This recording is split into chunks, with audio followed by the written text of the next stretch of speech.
नमस्कार दोस्तों, स्मृति coaching classes और लर्न विद रजनी में आप सबका स्वागत है। फ्रेंड्स, काफ़ी सारे स्टूडेंट्स का प्रेजेंट टाइम में एक बहुत ही कॉमन क्वेश्चन है कि मैम निगेटिव मार्किंग से कैसे बच सकते हैं। अपकमिंग वैकेंसीज हैं 4th ग्रेड और ड्राइवर भर्ती, जिनका बैच भी हमारे एप्लीकेशन पर चल रहा है।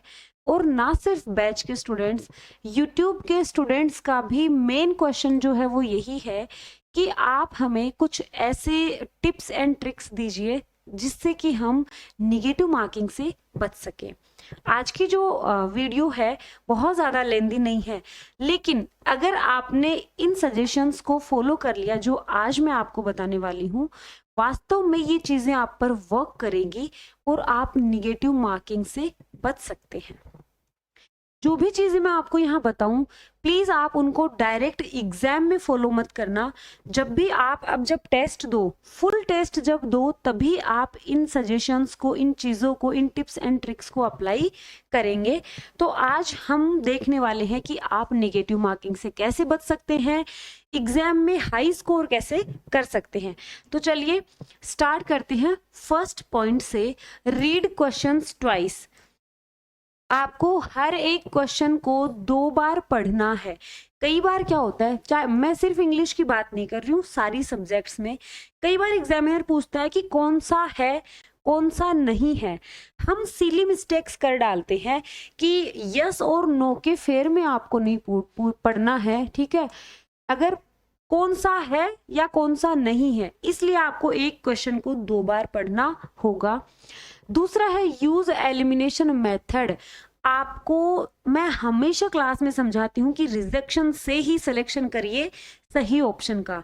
तो आप एलिमिनेशन मेथड को यूज करो, जो सही ऑप्शन ढूंढने के साथ साथ गलत ऑप्शंस को रिजेक्ट भी आपको करते चलना है। चलिए, attempt the paper in 2 rounds. ये बहुत इंपॉर्टेंट चीज है। आपको 2 राउंड में पेपर अटेम्प्ट करना है। 120 क्वेश्चन आएंगे। चलिए, इन 120 प्रश्नों को आपको 2 राउंड में अटेम्प्ट करना है। फर्स्ट राउंड वो राउंड होगा जिसमें आपको कोई गेस नहीं करना। जो क्वेश्चन आपको बिल्कुल सही आ रहा है, सिर्फ उसी क्वेश्चन को आपको अटेम्प्ट करना है। फर्स्ट राउंड में एकदम सही सही, जो जिसमें आप फुल्ली कॉन्फिडेंट रहे, उन्हीं प्रश्नों को अटेम्प्ट करिए। उनको अटेम्प्ट करने के बाद उनको ओएमआर शीट में आप फिल कीजिए। जी हाँ, फर्स्ट राउंड में क्वेश्चंस अटेम्प्ट करने के बाद आप उनको ओएमआर शीट में फिल कीजिए। अब सेकेंड राउंड में आपको उन क्वेश्चंस को अटेम्प्ट करना है जिनमें आप 50-50 हैं, यानी जिनमें आपने 2 ऑप्शंस को रिजेक्ट कर दिया और लास्ट में आपके पास 2 ऑप्शन बच गए।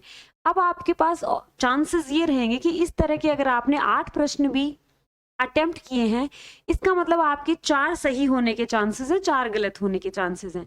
तो उसमें आप लॉस में नहीं जाओगे। ओके, 2 राउंड में आपको पेपर अटेम्प्ट करना है।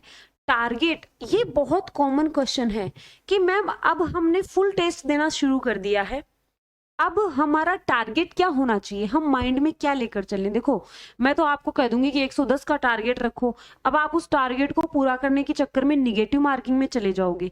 ऐसा आपको नहीं करना है, ठीक है। आप दिमाग में हवा क्रिएट करके मत रखो कि मुझे तो कैसे भी करके 100 प्रश्न करने ही अटेम्प्ट। भाई, जब आपको एकदम सही सही 85 प्रश्न आ रहे हैं तो आपको गलत में जाना ही नहीं है। तो टारगेट कुछ नहीं होता है। टारगेट हर व्यक्ति का अपना अलग अलग हो सकता है। हो सकता है मैं कुछ दूसरा टारगेट बताऊं, कोई कुछ दूसरा टारगेट बताएं। आपको अपना टारगेट खुद सेट करना है, लेकिन लमसम हमें मानकर चलना है कि 85+ प्रश्न तो हमें करना ही करना है। 85 से 90 के आसपास के प्रश्न तो हमें अटेम्प्ट करना ही है। अब आप में से बहुत सारे बच्चे होंगे जिन्होंने एकदम सही सही 85 प्रश्न कर दिए और उनको बाकी के प्रश्नों में कुछ नहीं आ रहा, तो उनको जाना ही नहीं है निगेटिव मार्किंग में। आप ऐसा नहीं है कि मैम ने बोला था 100 प्रश्न करने हैं, इसका मतलब मेरे को तो 85 सही आ रहे हैं, बाकी के 15 में तुक्के तुक्के नहीं लगाना है। निगेटिव मार्किंग में जिसमें फुल्ली कॉन्फिडेंट रहो उसी को अटेम्प्ट करना है। Fill the OMR sheet carefully. यहाँ सिली मिस्टेक्स कर डालते हैं। ओएमआर शीट को केयरफुली फिल करना है। कैसे फिल करोगे? जैसे मान लो 1 से 5 तक के क्वेश्चन है, आपने अटेम्प्ट कर लिए। अटेम्प्ट करने के बाद आपको क्वेश्चन को डायरेक्ट गोला नहीं करना है, डायरेक्ट गोला नहीं करना है। आपको क्या करना है, बहुत पतली पतली डॉट बना दो। सेकंड में सी है और थर्ड में बी है, सिर्फ पतली पतली डॉट बना दो। उसके बाद में 5-10 में डॉट, जैसे फोर्थ क्वेश्चन मैंने अटेम्प्ट नहीं किया, मेरे को इसमें ई फिल करना है। जिस क्वेश्चन को आपने अटेम्प्ट नहीं किया है उसमें आपको ई ऑप्शन फिल करना है, वरना वो क्वेश्चन आपका गलत मान लिया जाएगा। समय रहते ओएमआर शीट को फिल कर लेना है। ऐसा नहीं है कि लास्ट के 5 मिनट बचेंगे तब ओएमआर भरूंगा, तो आपने जो सही प्रश्न किए ना उनको भी आप गलत कर दोगे। लास्ट में नहीं भरना ओएमआर शीट, इनफ टाइम लेकर चलो। इसीलिए तो टाइम मैनेजमेंट का भी मैंने एक टॉप पॉइंट लिया है। टाइम मैनेजमेंट भी बहुत इंपॉर्टेंट है किसी भी एग्जाम को फाइट करने के लिए। भले ही हम 1 साल से तैयारी कर रहे हैं, 6 महीने से कर रहे हैं, 2 सालों से कर रहे हैं, वहां उस पर्टिकुलर टाइम में जब आप हॉट सीट पे बैठे हुए रहोगे, उस टाइम पे आपका क्या ऑरा रहेगा, क्या आपकी मेंटल स्टेट रहेगी, बस वही डिसाइड करता है कि आप सक्सीड होगे या फेल होगे। तो बिल्कुल मैं तो यही चाहती हूँ कि जितने भी डेडिकेटेड स्टूडेंट्स हैं वो सब सक्सीड हो। तो ओएमआर शीट को केयरफुली फिल करना है। जैसे आपने टिक कर लिया, अब आपको क्या रहेगा, आपने देखा कि यार मैंने तो एक गलत टिक कर लिया, तब आपके पास ऑप्शन रहेगा कि इसमें सी है तो आप उसको सी को फिल कर दोगे। एक छोटी सी डॉट से कोई मैटर नहीं होता, लेकिन अगर हमने पूरा ये काला कर दिया गोला और इसमें डी ऑप्शन है, तब हम यहाँ पर 2 गोले काले नहीं कर सकते, एक ही होना चाहिए। तो आपको पहले डॉट डॉट कर लेनी है, उसके बाद उनको अच्छे से फिल कर लेना है। जो क्वेश्चन आप अटेम्प्ट नहीं कर रहे हो उसमें ई को फिल कर देना, जो क्वेश्चन आप अटेम्प्ट नहीं कर रहे हो उसमें ई फिल कर दोगे। चलिए, इस तरह से आपको ओएमआर शीट फिल करना है। Avoid blind guess. Blind guess का मतलब है तुक्के मारना। तो भाई माइनस मार्किंग जिस एग्जाम में होता है ना, वहां तुक्केबाजी नहीं चलती है। कई लोग सोचते हैं कि यार मैं तैयारी नहीं करूँ, मैं तो कोई भी मंत्र बोल दूंगा, लास्ट में जहां मंत्र खत्म हो रहा है उसी ऑप्शन को चूज कर लूंगा। ऐसे सिलेक्शन नहीं होता, ब्लाइंड गैस मत करना। फर्स्ट राउंड में वही क्वेश्चन करना जो आपको एक्चुअल में आ रहे हो। सेकंड राउंड में आप क्वेश्चंस को रिजेक्ट करना, लास्ट में 2 ऑप्शन बच जाए उनमें से एक चूज कर लेना। ऐसे क्वेश्चन भी आप अटेम्प्ट कर लेना, लेकिन ब्लाइंड गैस मत करना। यानी ऐसा कोई प्रश्न जिसमें आपको चारों ही नहीं आ रहे हैं ऑप्शन, चारों का ऑप्शन का पता ही नहीं है, उसको छोड़कर आ जाना। चलिए, टाइम मैनेजमेंट के बारे में बात हो चुकी है। Don't tick anything in the last 5 minutes. कई बार मेरे साथ भी ऐसा हुआ है, लास्ट के 5 मिनट में हम बैठे रहते हैं, ओएमआर शीट भी फिल कर ली, लेकिन हम उलटते पलटते रहते हैं, उन क्वेश्चंस को देखते रहते हैं जिनके ऊपर हमने बहुत सारा टाइम दिया है, फिर भी हमने अटेम्प्ट नहीं किया, और लास्ट के 5 मिनट में सोचते हैं अरे यार इसमें ए भर देता हूँ, इसमें बी भर देता हूँ। नहीं, लास्ट के 5 मिनट में खुद को काम रखो। इनफैक्ट पूरे टाइम में ही आपको खुद को काम रखना है।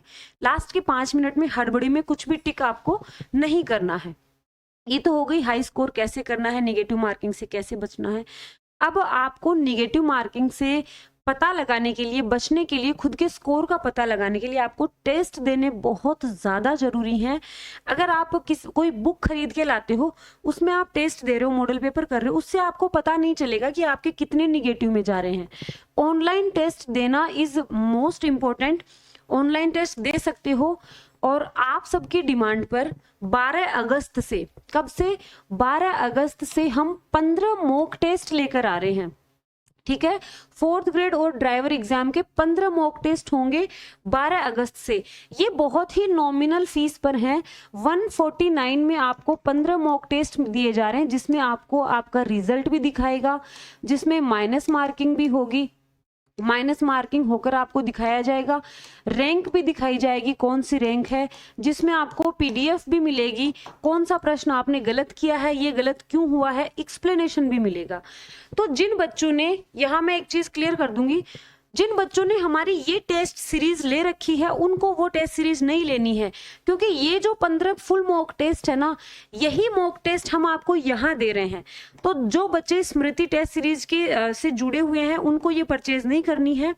जिन बच्चों ने कोई भी टेस्ट सीरीज नहीं ले रखी है वो लास्ट के 15 मॉक टेस्ट दे सकते हैं और अपनी तैयारी, अपने जो रिजल्ट है उसको बेहतर बना सकते हैं, बेहतर परिणाम ला सकते हैं।